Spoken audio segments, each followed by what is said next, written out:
En démocratie le pouvoir se partage et les Occidentaux l'ont si bien compris qu'ils ne sont plus au stage de constitution fantaisiste que nous vivons encore en Afrique et en Côte d'Ivoire.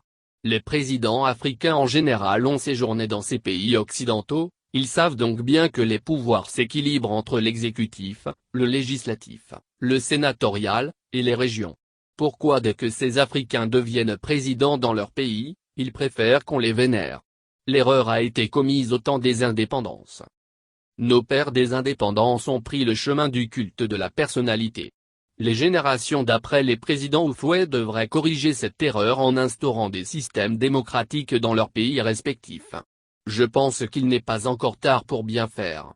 Si tant que l'on se soucie du bien-être des populations dans des systèmes démocratiques, pourquoi ne pas accepter d'équilibrer les pouvoirs?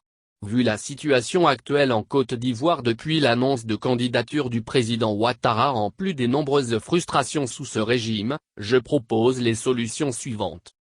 1. Activer l'article 48 comme l'a fait M. Gbagbo en son temps pour prendre les mesures suivantes.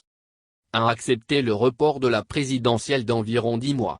Ouattara peut demeurer président puisqu'il n'y a pas de nouveau président encore. 2. Accepter de rééquilibrer la commission électorale, lui accorder son autonomie.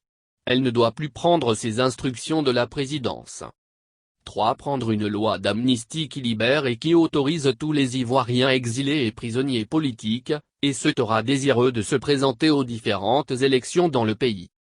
4. Constituer un comité d'experts de tous bords politiques consensuels pour examiner les points confligents de la Constitution actuelle et mieux réduire les pouvoirs du président de la République. Oui, il faut absolument équilibrer les pouvoirs de l'exécutif, judiciaire, législatif, sénatorial, régional. Que ces institutions de l'État ne dépendent plus de la présidente dans la pratique. La séparation des pouvoirs est une vue de l'esprit en Afrique parce que la réalité est tout autre chose dans la pratique.